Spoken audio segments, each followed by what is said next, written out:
You can support this podcast for $3 a month at patreon.com/Copytraders Club. Or find me on eToro, username Gavin Macaulay, and add me to a watch list for future content. Thanks for listening.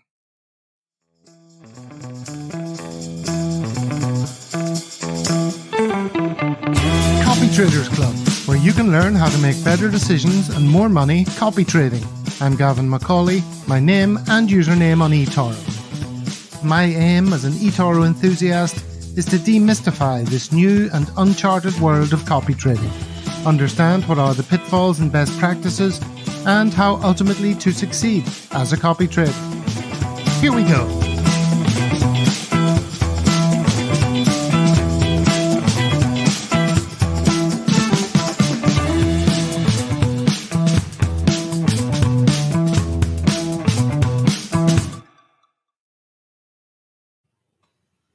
Yes, Series 3, Episode 22. And today we're joined for the first time by Mr. Stocky, real name Yue Zhang.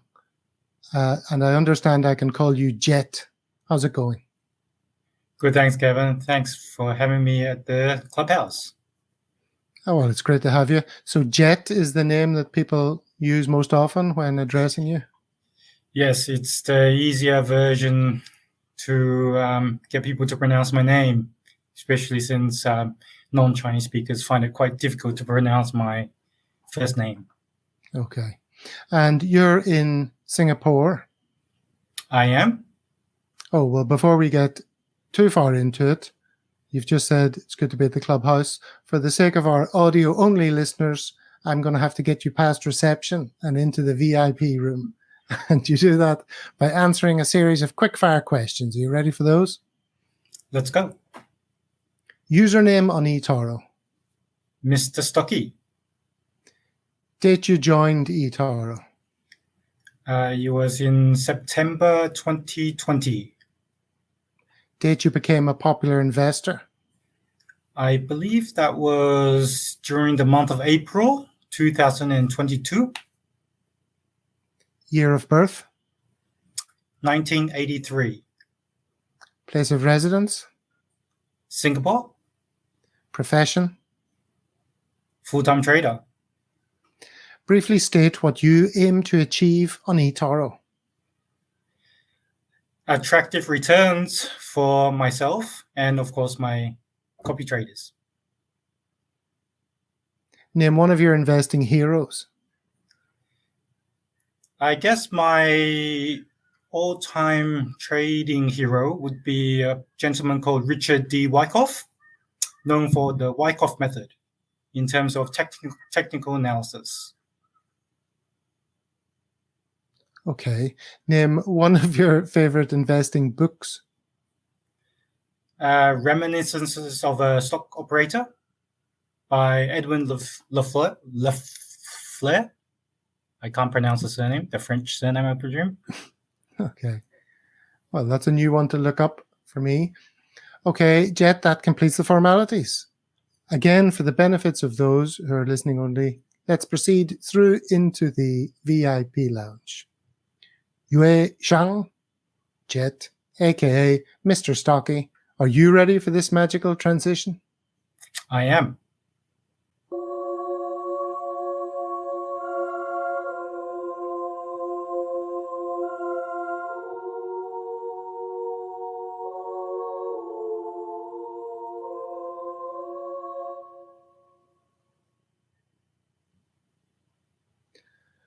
Okay, so as you say, you're in Singapore right now. Jet, are you a Singaporean? I am not. I'm actually a mix of different countries and regions, I suppose. I was actually born in China, grew up in China when I was young, and then moved to Australia or migrated to Australia and lived majority of my adult life there, so education and so forth. And then I guess 15 years ago, I moved to Singapore. Very good. I was trying to work it out. I watched your video, your intro video on YouTube, and I was thinking this guy must be Australian bred or at least studied there. Indeed. Okay, so how did I come across you? I think it was from seeing you participating on the Felix Felix channel. Would that be correct? Yes. I've known Felix Felix for quite a while since I've been on eToro. I've seen his work and I've communicated with him quite frequently. I think we both share some common interests in regards to the copy trading aspects of eToro. Sure. No, I came across him very early on as well when I was looking around to try and understand the whole thing. Because, eToro displays it, but if you really want to understand it, it helps to have somebody showing you the ropes. And I was delighted I found him. Yeah, and Kevin, yourself, you've done a great job in the introductory type of videos you've done about copy trading. So that's been great too. Oh, well, I wasn't fishing for compliments, but I'll certainly take them. Are you referring to the eToro Copy Trading Basics series? That's exactly the one. Okay, well, I'm sure anyone interested could easily find that on YouTube.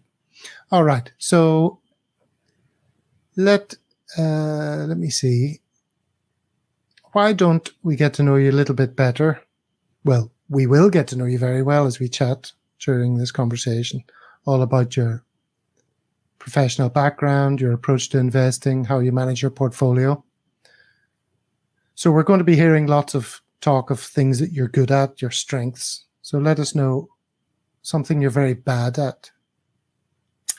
Well, there's quite a few things that I consider that I'm pretty bad at. I think some of the interviewees you had before mentioned about being, bad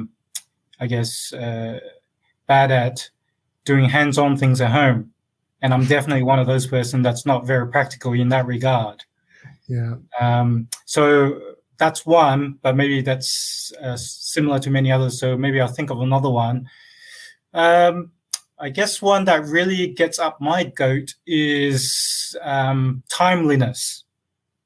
I really a stickler for being timely. So if someone's late or, just a bit off key, then I get a bit off kilter, get a bit anxious. Well, I don't think that's something you're bad at. I think that's the correct approach to life. It's the people who are late that need to stand up and be counted for that. So I'm with you on that one, I have to say. Okay, let's have a question from the art of people. If you could choose a number between 1 and 10 that isn't 7. I'll go for my favorite number, 6. Okay, just before we do that, and I don't often do this because this is all being recorded, but there's a little sort of thing that you do, which I would ask you to try and refrain from, which is before you speak, you're going like that. I'm sure the listener who's got the volume up with headphones in would appreciate a bit less of that. Number 6. What's the one thing you'd like to be doing or to have 5 years from now?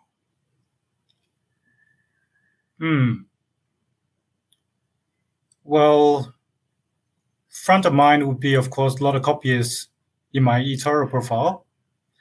Yeah. But in regards to family and so forth, I think just a very healthy grown-up family since I have 2 kids. So hopefully they'll be grown up healthy and heading into high school at that time. Very good. How old are your kids? My elder is 7 or 8, I should say, and my youngest is 4. Okay. Well, I have an 8-year-old too, so I hear you. There you go.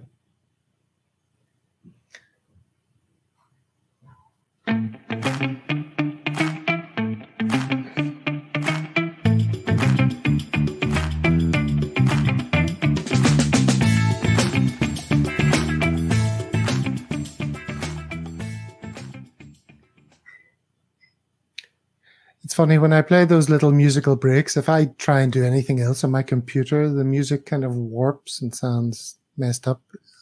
But I don't think it comes across in the recording, so it's all clear to me. Yeah. Okay, now we're going to turn our attention to your bio and try and get an idea of what you're all about on eToro. Have you got your bio in front of you? I do. Or I'm about to share the screen anyway, so if you don't, you could read it from this. Yeah, I've got it here.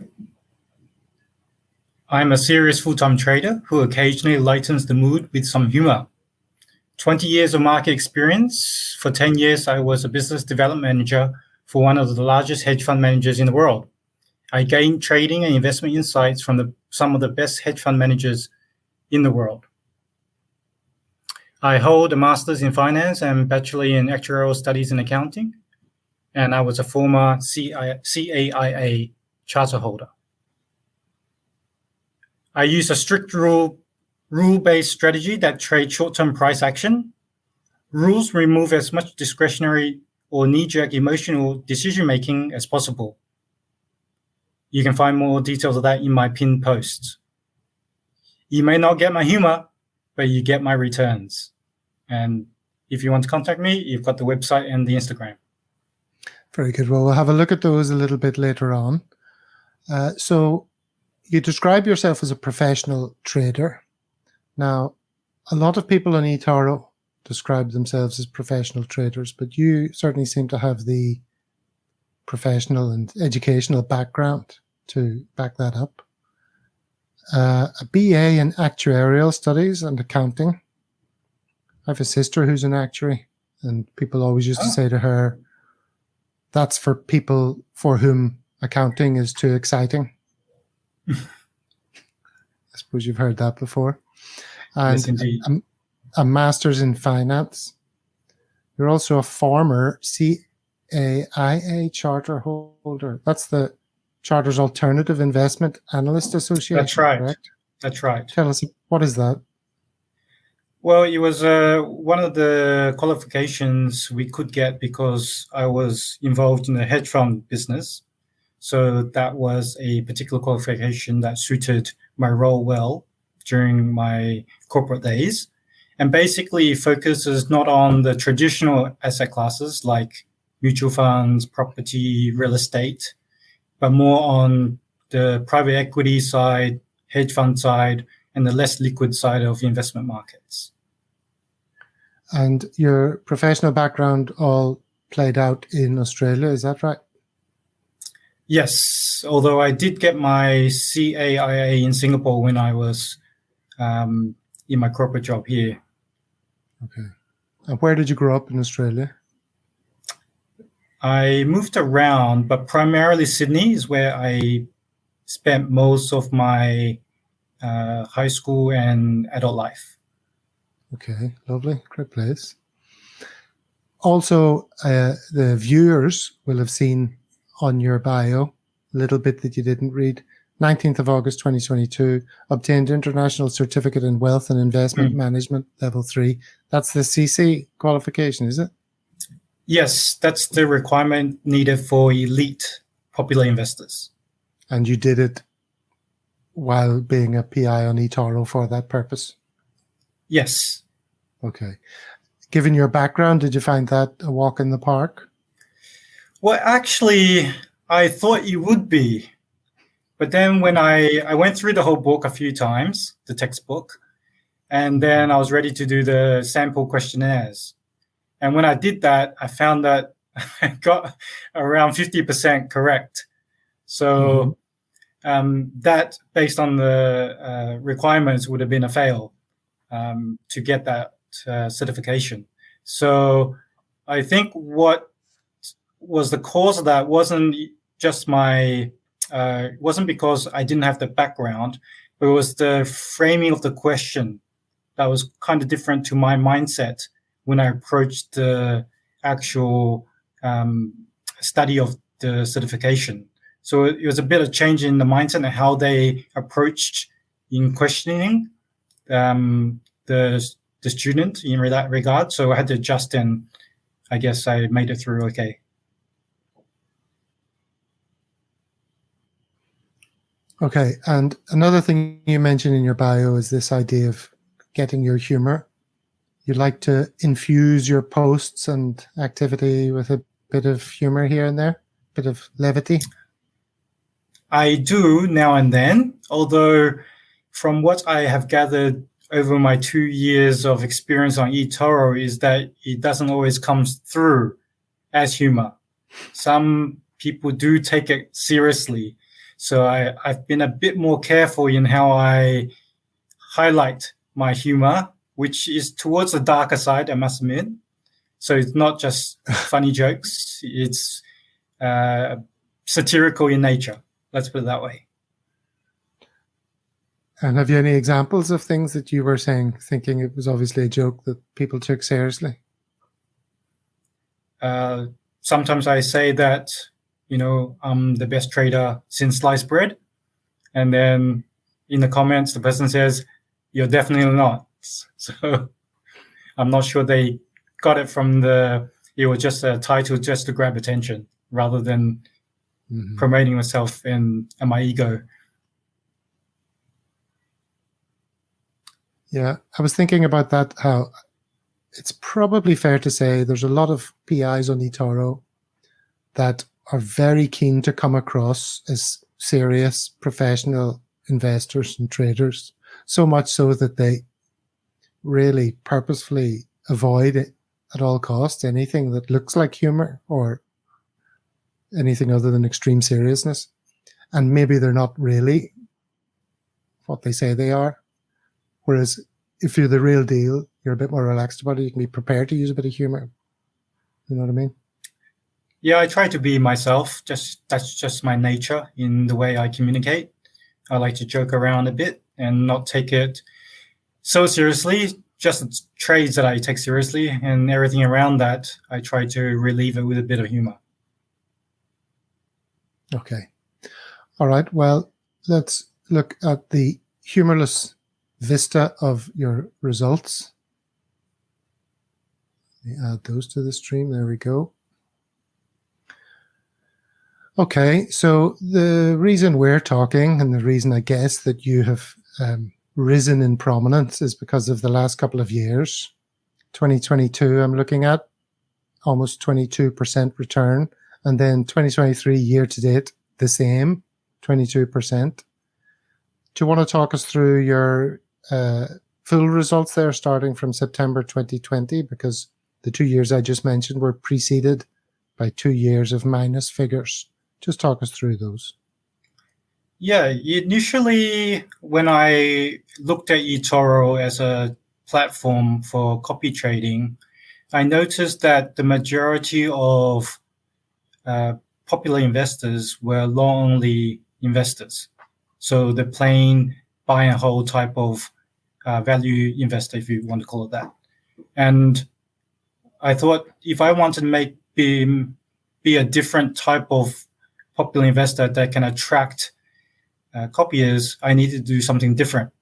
And so I initially thought I'll do something a bit sexy, than your typical long-only investor, and do a long-short equity trading version of popular investor. And unfortunately, through that period of time between 2020 and 2021, it wasn't an ideal period to do that sort of long-short strategy because markets just generally kept going up. And when they did go down, they did rebound very quickly. So if you were short any stocks, you were taking a beating, whereas you were lagging behind the long-only index as it was moving up higher. So that didn't work out too well. And then I traded a bunch of different things like trading Bitcoin and so forth, which became undoable on eToro given the fees and the spread fees that they imposed.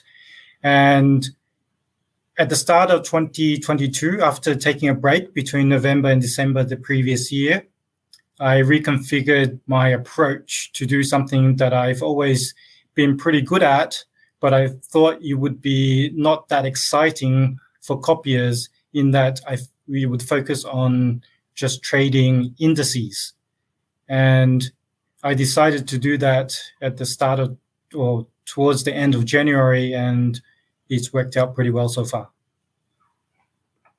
certainly has. So you're a short-term trader, you describe yourself as. Obviously, that's not the same as someone that should be copied only for the short term. You're busy beavering away, making short-term trades. But as we saw in the results there, copying you is presumably, you're not a short-term copy, you understand what I'm saying? Rather inelegantly. Indeed. You do notice that on eToro, you do have copiers that come in and out quite frequently, which I find a bit puzzling in that the copier should let the popular investor do the work that they've picked them to do. And therefore, instead of trading the popular investor, they should let the trader trade for them. Okay, and for further details on your approach, you recommend the pinned post? I do. Oops. There's a lot of information there.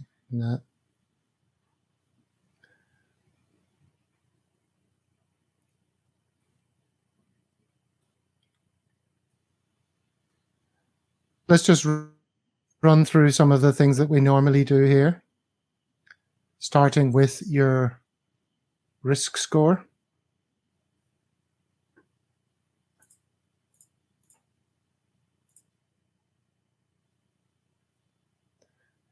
Well, you have a very low risk score. The picture is very much one of, well, green. I suppose the average number is about a 3 or a 4. Recently, yeah, it's chopped up and down a bit. Go ahead. Mm-hmm. Yeah, I did try to take more risk, as you can see, from the start of this year, which has seen the high risk gone to 6. But I think a big reason for that reaching 6 was because I was using the leveraged equity ETFs. And for some reason, eToro really penalizes popular investors that use that particular product. Even though if you use, for example, a leveraged equity CFD product, for example, on 5 times leverage, it doesn't seem to be penalized as much. So I'm still making a slight adjustment to that to fully reflect what I think the risk score should be when potential copiers look at my returns. Generally speaking, what is your approach to leverage? I tend to stick to a portfolio in around the 1 times risk of the volatility of the equity index. So I want to have a long-term risk profile similar to the risk that you would expect from the day-to-day movements of the equity index. But sometimes I will have high conviction trades that will go to double the short-term volatility of the equity index. And sometimes I might not have any risk on at all. So for certain periods, I might have 0 risk in the market if I don't have any particular trading signals that I want to use. Yeah, there is quite a difference between your average risk and max risk. So, you know, So it does move around, yes. Yeah, I mean, I think max risk, I've said many times, is of more interest to a copier than average risk. What does average risk mean, really? Max risk is the time that, you know, the investors making moves that expose you more to risk, such as it is measured on the eToro platform, I hasten to add. Okay, copier numbers and assets under copy. Currently, your copier numbers, 355. Assets under copy, between 300K and 1 million. And your graph is, as it's shown here, well, there was one rise followed by a decline, and then another sharp rise, and a little bit of a decline, and you're on the rise again. So 355 copiers is close to the maximum you've ever had? Yes, I think 380 odd was the highest. And the recent drop was because of that performance in April, May, where I had a bit of a drawdown. But basically that copier chart, if you will, is a reflection of my actual track record. So if you look at my track record from the start of 2022, it basically mirrors that. Yeah. So this is the drop off is at the November, end of December.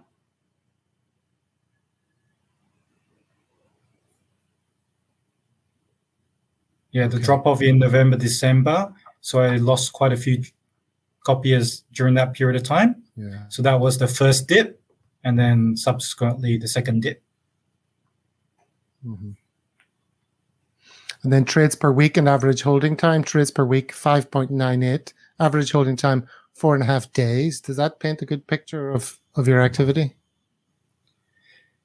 It does to a certain extent, although the trade per week is probably not as frequent as that because I'm using multiple instruments to reflect the same view. So that's kind of double counting, if you will. But generally, the holding period is correct. I tend to be, as I mentioned, a short-term trader. So I'm not a day trader. So my holding period is anywhere between 1 or 2 weeks. So on average, a week. That's very fair.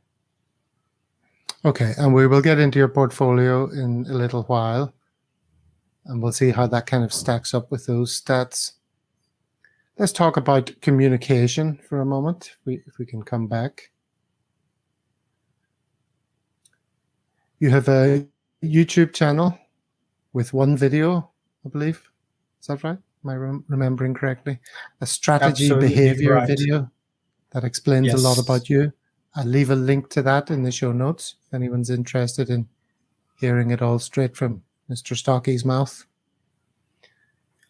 And what can you tell us about your... No, before we go on to your posts, what I picked up from your YouTube video was that, unlike most PIs, you're a short-term trader. I think you've already said that. You aim to provide a sensible and consistent return to copiers. Okay, so as I say, that YouTube video will be linked to below. What's your approach to posts on eToro? How often are you posting? What sort of angle do you come at? I used to post twice daily for basically 2 years, just to keep the growth of my profile in front of people's eyes. And more recently, in the last month or so, I've slowed that down to maybe a post every few days. So I think I'm at the stage where I'm focusing more in terms of the trading because I've added certain elements to my trading that enhances my strategy, and that requires a bit more time and bandwidth. So I guess I can say I'm putting less spam type posts on there and and in less frequent manner. So there'll be slightly longer posts perhaps, but definitely not as frequent as I did them before. So a little bit of chart analysis, a bit of market commentary, a bit of sort of investing background chat, that sort of thing. Some Backstreet Boys references. Yeah, I tend to focus in terms of longer posts on the psychology of investing. That's where I find it very interesting, how investors, market participants behave. And obviously on eToro, you get to see that full frontal in terms of the retail specific type of client. So I do quite often make comments about those type of behaviors, and where I see there may be some failings, I try to educate as much as I can. Okay. Also on the subject of communication, you have a website, and yes, you have a website, MrStocky.com, where people can read all about you. This is basically to complement your eToro activity, correct? Yeah, it's just there to add some information where I probably can't do so on eToro, given that information tends to overlap quite significantly. So here, I just make it very simple, the core elements that I want people to know. And this is your Instagram. So have a look at some of your Instagram posts. Again, it's all eToro related. There's no pictures of you sitting in a pair of Speedos, drinking champagne in a beautiful location, or anything like that. Just pictures of cheetahs. And Yoda sometimes. Are cheetahs is that your eToro animal that everyone seems to have these days? Yes. So that's the animal I've chosen as my champion. So I guess my type of trading is very, very appropriate in reflecting what a cheetah does. So I've taken that on. Mm-hmm. Well, there's plenty of other cheetahs on eToro. Cheaters. That was an attempt at humor there for you, Jet. Mine doesn't always come across either. Okay, well, that's great. So that gives us a good idea of your communication and the various channels that people can use to catch up with you and your thoughts. Okay, we're going to move on now to your portfolio after this. Do you copy? Do you copy? Do you copy? Do you copy? Copytraders Club. Copytraders Club. Do you copy? Do you copy? Do you copy? Do you copy? Copytraders Club. Copytraders Club.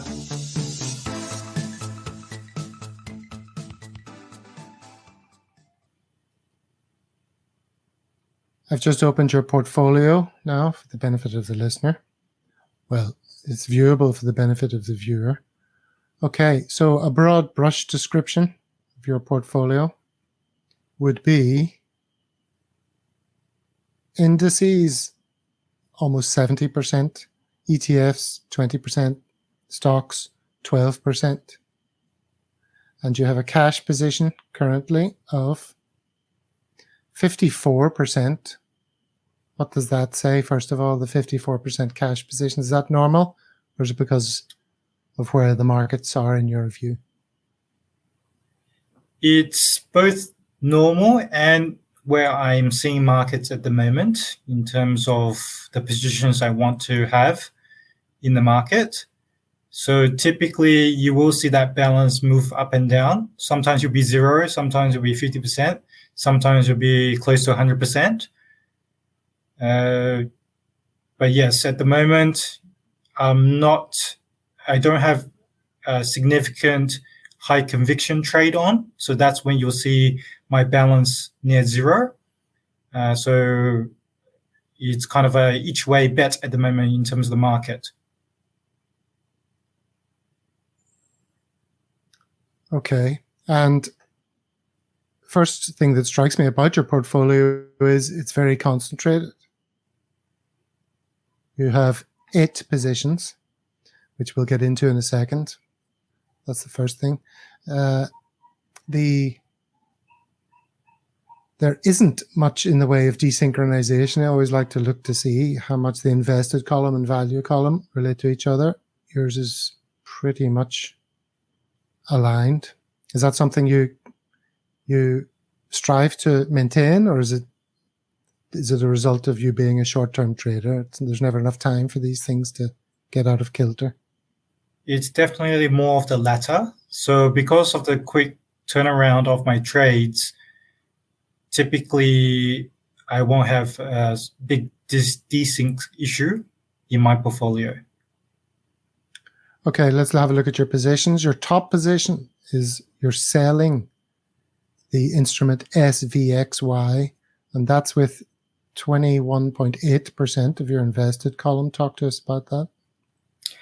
It's actually a hedged position at the moment. If you click on the particular position, you'll find there are two. One's a long position, bought back in June and early June. And then recently I added a short position at the end of June. So they're kind of hedge positions, which is the portfolio that I have at the moment.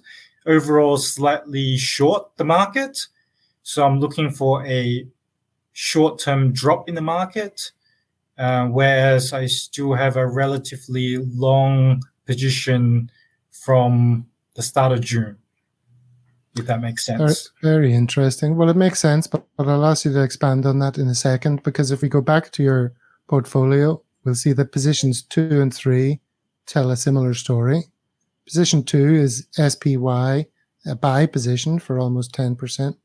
And position 3 is SPX 500, a sell position for 7.5%. So why don't you tell us the rationale there to the layman who sees that and says, why is this guy taking away with one hand and giving with the other? What's the point? It's really because of the construction of my strategy. So in terms of my strategy, I kind of have a core satellite type of approach, where the core is my main trading strategy, the primary strategy that I started on eToro. And over the evolution of that strategy, I've added, if you want to call it, sub-strategies, which are the satellite strategies. So they are minor part of the portfolio. So from time to time, one part of the portfolio might be saying buy the market, and sometimes the primary strategy, for example, might say, I want to short the market. And because the strategies have varying time frames in terms of the outlook of the trades, of how long they would likely go for, you sometimes have a hedge position like you're having now. And the opposite is also true. Sometimes I might be long the market on my primary strategy, so buying the market, and my sub-strategies will also want to buy the market. So in that case, you kind of have a supercharged buy position. Okay. Yes, well, it's very interesting. It's relatively rare on eToro to find someone with this approach. Is this how you invest outside of eToro as well? Or is it something you're doing specifically for here to differentiate yourself? Most of my private capitals in my primary strategy, which is the short-term trading that started from day one. And I'm gradually adding these sub-strategies to basically, one, to diversify the main strategy in terms of risk, and 2, to bring a different return profile to my strategy to make it more robust over the medium to long term. So instead of having big up and down swings, I want a smoother movement from the left to the right, if that makes sense. Yeah, makes sense. Let's have a look at your other positions.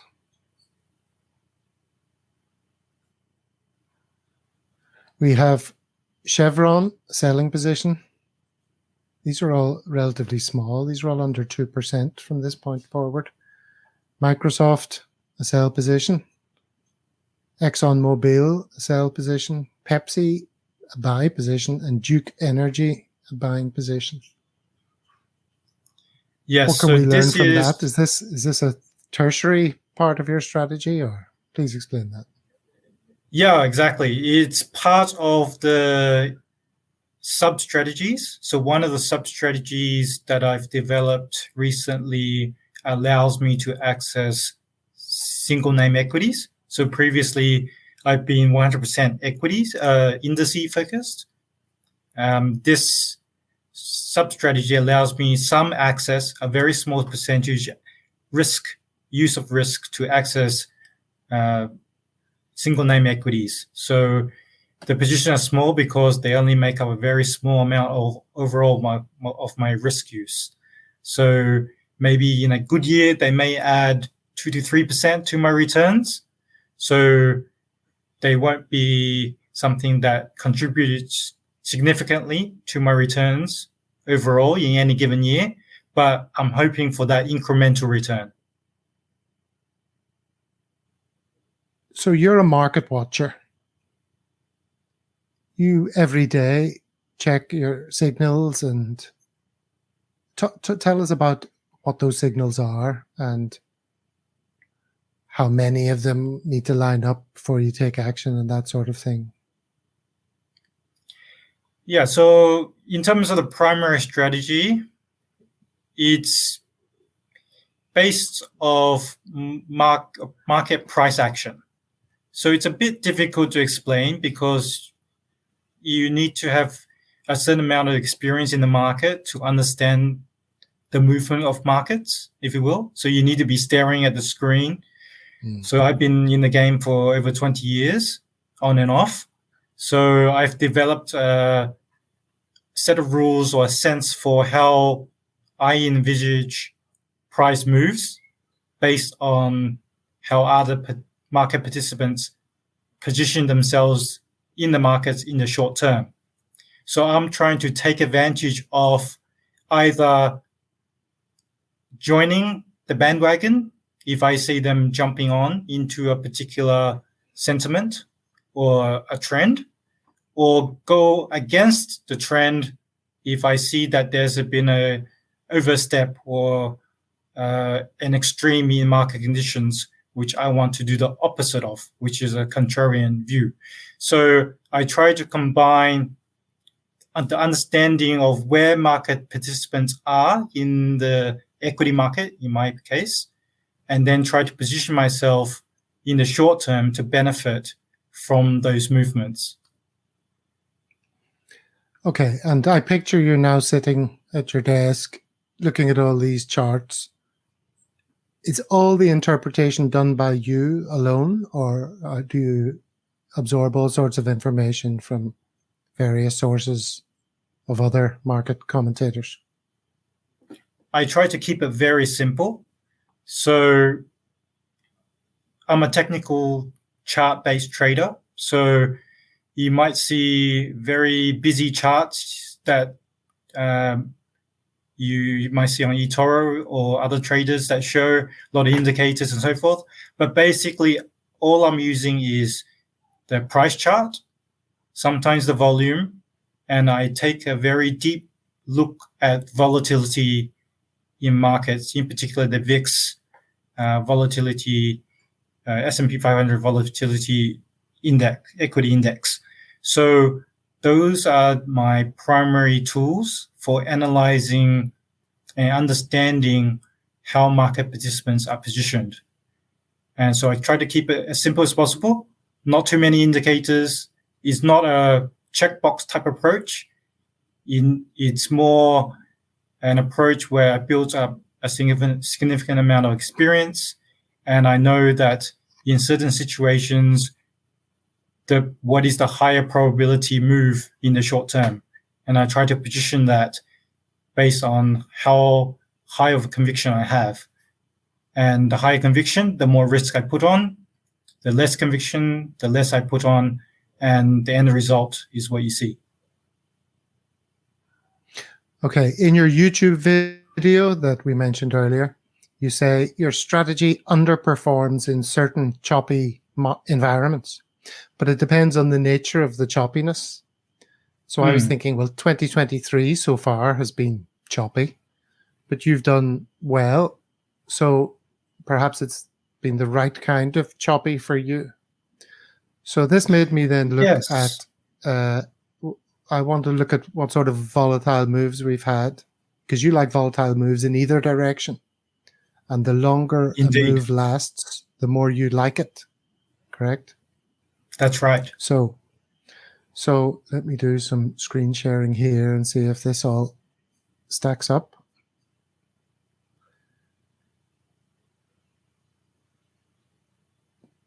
So this is the year to date. And as we can see here, January and into February, some sustained growth there.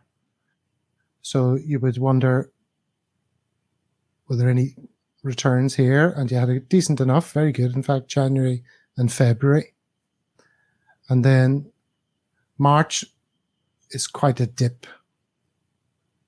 Probably the most volatile area of the year was this dip and this rise again, or this dip here, as we see in these various indices.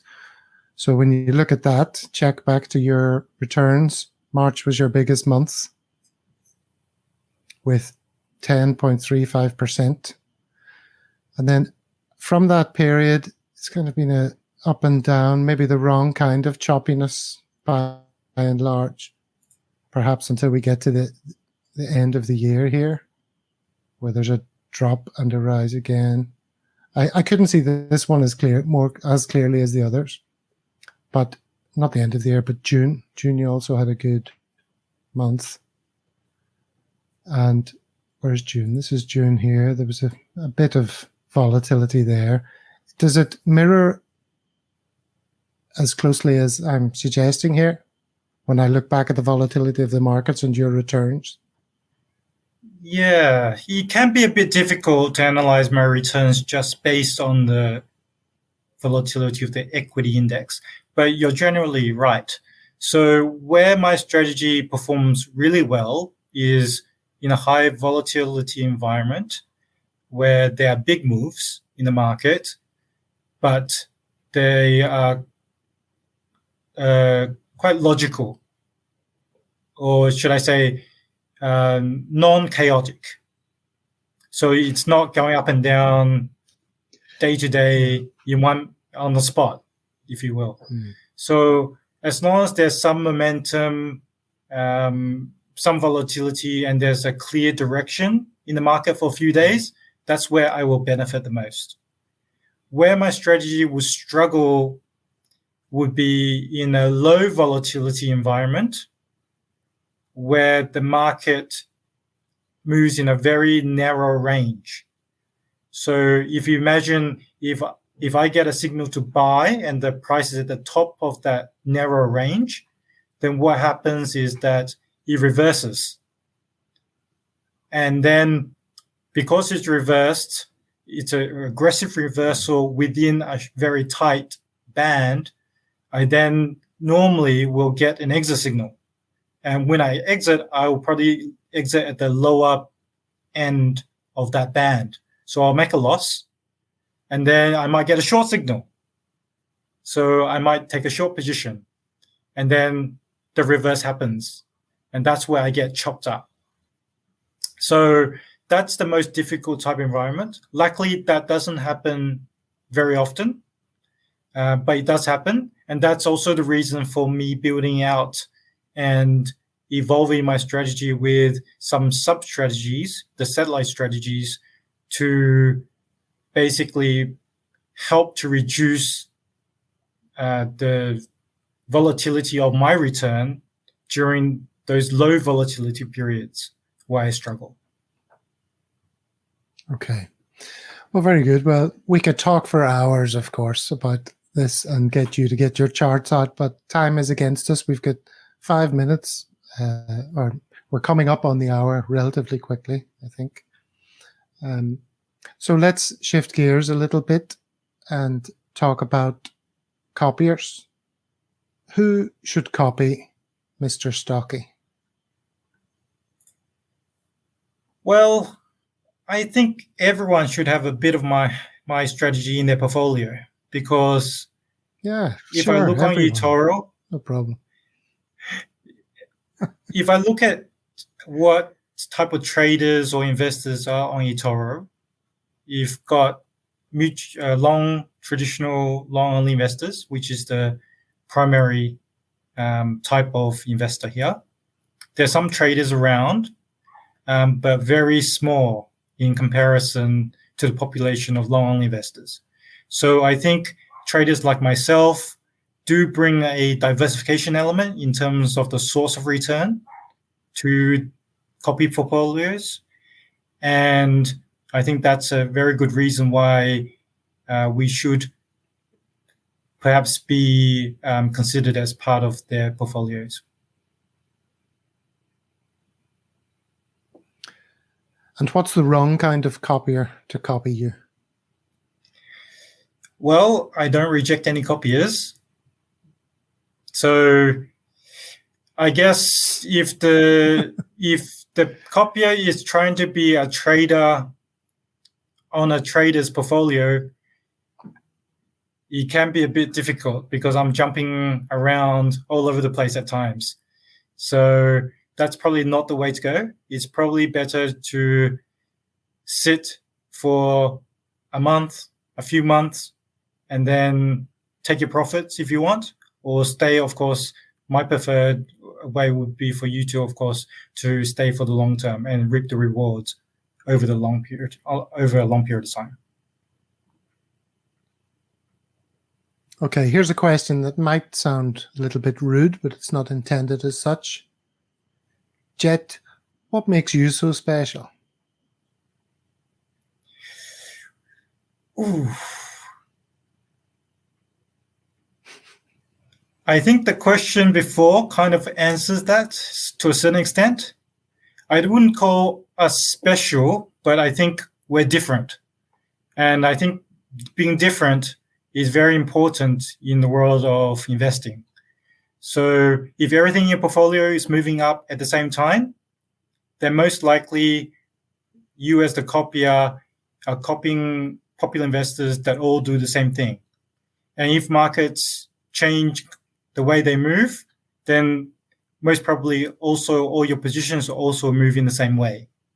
So having someone different in your portfolio adds that mix, adds that differentiation. So hopefully I can be the shock absorber and hopefully give you a smoother ride in terms of your investment growth. I wonder, does anyone copy only you? Are you aware of that? You do see that from time to time, but I don't keep an eye on how long they stay with me. So sometimes I do see copiers put in 100% of their portfolio, which is not recommended, of course. You should also diversify, but you do see that from time, yes. Interesting. So another question I could ask, but again, you've sort of skirted around it a little bit, is what roles should you as a PI play in a copier portfolio?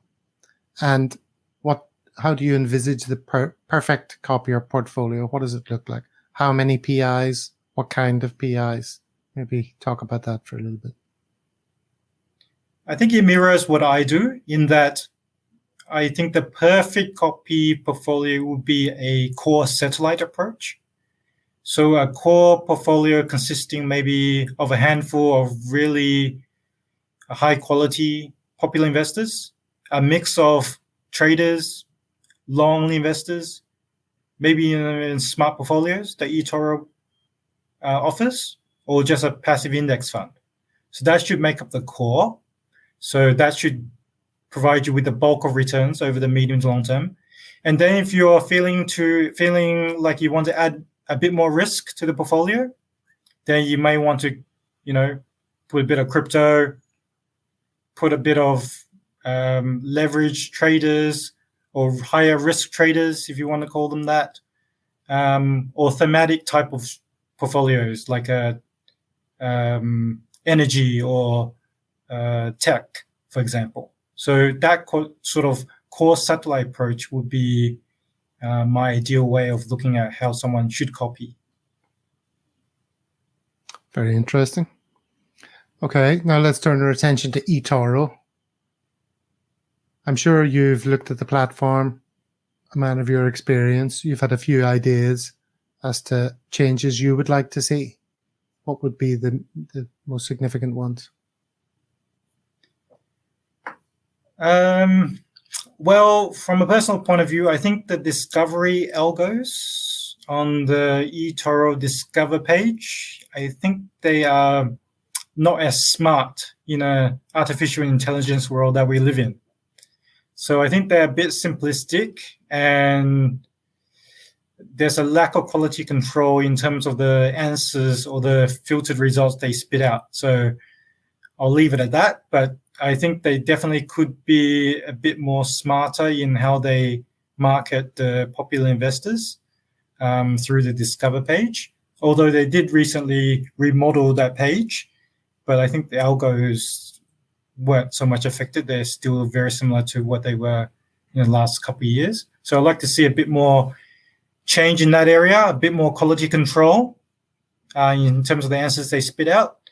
But overall, I think eToro is doing a good job in, I guess, especially over the last 2 years where it's been very difficult to retain people on the platform.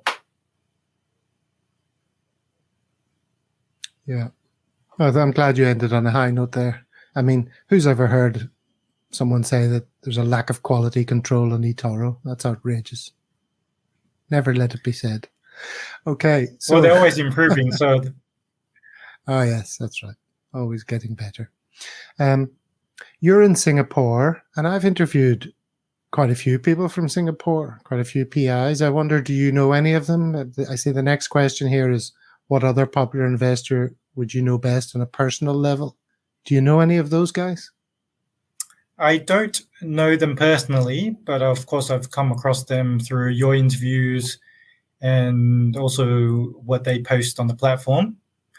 I guess the person who's a non-PI will be the person that we spoke about earlier, which is Felix Falix, that I've had the most communication with on eToro.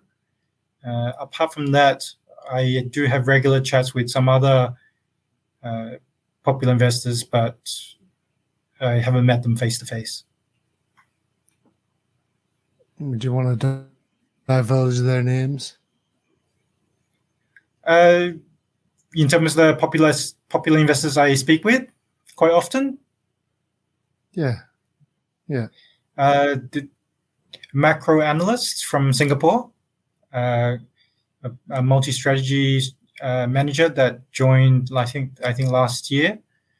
And who else do I communicate with? Not that often, actually. I try to silo myself from communicating with too many other popular investors. So I try to keep everything in my views unfiltered or unaffected by others' views. So I try to keep off reading too much about macro views and things like that, and rather just stick to my process. So you haven't booked your tickets to Dubai, I assume?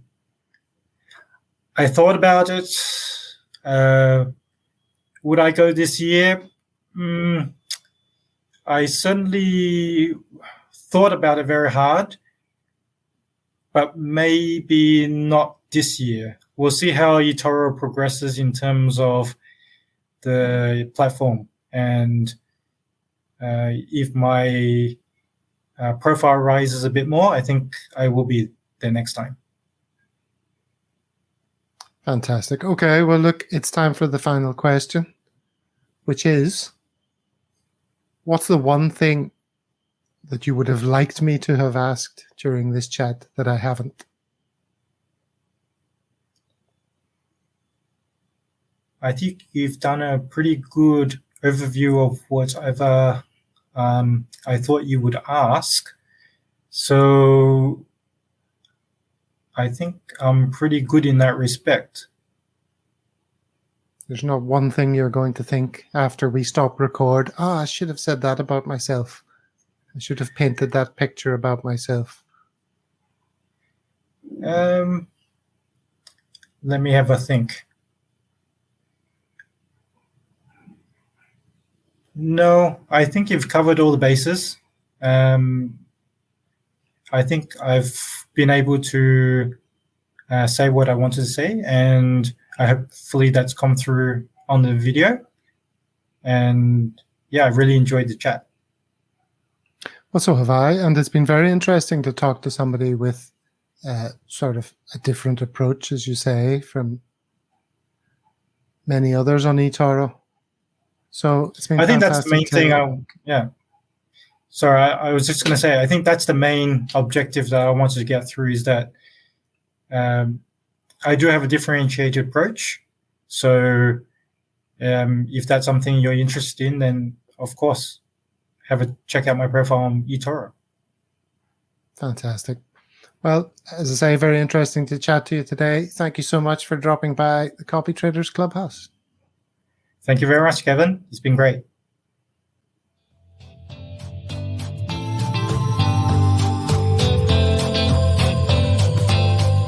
That's all from me. See you on Discord and Facebook. Until next time we meet at Copytraders Club, I wish you many happy returns. Obviously, anything you hear in this podcast is for entertainment only, not financial advice. Do your own research. This is just generic chit-chat. We don't know your individual circumstances, etc., and so forth.